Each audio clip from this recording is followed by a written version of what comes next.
सभी साधकों को जय जय श्री राम। परमात्मा की असीम कृपा आप पे सदैव बनी रहे। आप सदैव खुश रहें, हंसते रहें, मुस्कुराते रहें, ऐसे हमारे हृदय से प्रार्थना और आशीर्वाद है। जो साधक जितना ज़्यादा बहिर्जगत में विचरण करते हैं वो उतना ही ज़्यादा परमात्मा से दूर रहते हैं। बहिर्जगत का मतलब ये है जितना ज़्यादा वो संसार में फंसते हैं, जितना ज़्यादा वो बाह्य उपाय अपनाते हैं, तीर्थ जाते हैं, पूजा पाठ करते हैं, वो वेद शास्त्रों का अध्ययन करते हैं, वो व्रत उपवास करते हैं, ये सब बहिर्जगत के साधन हैं। इनको स्थूल साधन बोला गया है।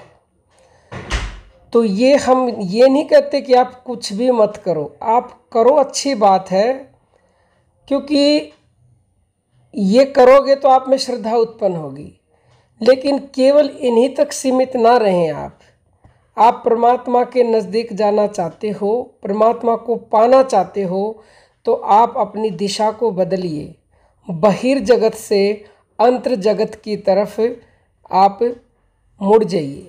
और जो साधक अंतर जगत में जब प्रवेश करने लग जाता है तो उसके अंदर अपने आप ही एक के बाद एक भाव आने लगते हैं। और ऐसे ऐसे भाव उसके अंदर उत्पन्न होने लगते हैं कि जिन भावों से ही भगवान प्रसन्न होते हैं वो भाव आने लगते हैं। क्योंकि भगवान को कुछ भी नहीं चाहिए। जो साधक भगवान को प्रसन्न करने के लिए मंदिरों में जाकर के चढ़ावा चढ़ाते हैं ना, तो फिर देखो गरीब तो चढ़ावा चढ़ा नहीं सकता, अमीर ही चढ़ा सकते हैं। तो भगवान संसार की किसी भी वस्तु से बिक नहीं सकते हैं। वो बिक सकते हैं, उनको खरीदा जा सकता है तो केवल प्रेम से, भाव से। मोहन प्रेम बिना नहीं मिलते, चाहे कर लो कोटि उपाय। कितने ही उपाय कर लेना, यदि आप में प्रेम भाव नहीं है तो वो आपको मिल नहीं सकते। जैसे कि दुर्योधन की मेवा छोड़ करके भगवान श्री कृष्ण विदराणी के यहाँ छिलके के यानी कि केले के छिलके की सब्जी खाई, केले के छिलके उन्होंने खाए क्योंकि उनमें प्रेम भाव था। और ऐसे ही सबरी के यहाँ उन्होंने झूठे बेर खा लिए। तो ये सब प्रेम भाव के कारण ही होता है।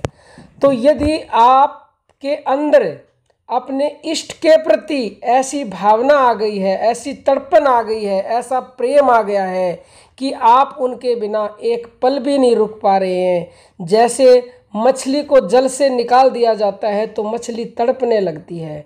तो जैसे जैसे आपका नाम जप आगे बढ़ता चला जाएगा तो आप में भी वो प्रेम उत्पन्न होगा। लेकिन होगा जब आप बहिर्जगत से अंतर जगत में प्रवेश करोगे।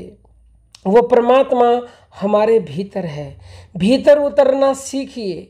और जैसे जैसे भीतर उतरेंगे आपके अंदर वो प्रेम उमड़ेगा, वो भाव उमड़ेगा कि आप उनके बिना एक पल भी रह नहीं सकते। निस्वार्थ प्रेम कीजिए उनसे बिना किसी चाह के। वो आपके गुलाम बन जाएंगे, वो आपके पीछे पीछे दौड़ेंगे और आपकी हर चाहना पूरी करेंगे। यकीन मानिएगा, एक बार निस्वार्थ भाव से प्रेम करके देखिए, उनके लिए रोकर तड़प कर देखिए, आपका भाग्य बदल जाएगा। इसमें 1% भी संशय नहीं है। वो स्वयं आपके पीछे पीछे रहेंगे। वो अवसर देखेंगे कि मैं कब इसकी इच्छा पूरी कर दूं, क्योंकि वो आपके वश में हो जाते हैं। जहां उन्हें प्रेम मिलता है वहां से वो धक्के मारने पर भी जाते नहीं हैं।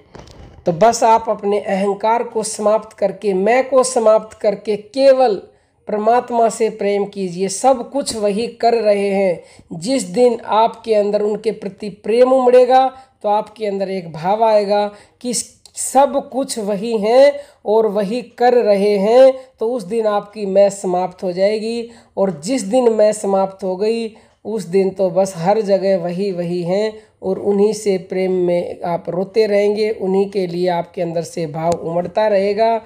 तो वही वो पल होगा जब परमात्मा आपके लिए सब कुछ करेंगे। सारे काम आपके अपने आप बनेंगे। यदि आपको ये वीडियो अच्छी लगी है तो इसे ज़्यादा से ज़्यादा शेयर कीजिएगा। और अंदर कैसे उतरते हैं आपको नहीं पता है तो सुबह लाइव आते हैं 6:30 बजे यूट्यूब पर। अभी आ रहे हैं 6:30, पहले 5 आते थे, कोई इमरजेंसी आ रखी है इसलिए 6:30 आ रहे हैं। तो उस लाइव से जुड़िए, उसमें अंदर उतरना सिखाते हैं। परमात्मा से निस्वार्थ प्रेम कैसे होगा वो भी लाइव में ही सिखाते हैं। तो सुबह 6:30 बजे जुड़ करके अपने सभी प्रश्नों के उत्तर भी पाएँ, साधना भी सीखें और परमात्मा से प्रेम करना भी सीखिएगा। और कोई भी आपका प्रश्न हो तो 9958515054 पर व्हाट्सएप मैसेज करें या यूट्यूब पर मैसेज करें। अब हम अपनी वाणी को विराम देते हैं। सभी साधकों को प्रेम भरी जय जय श्री।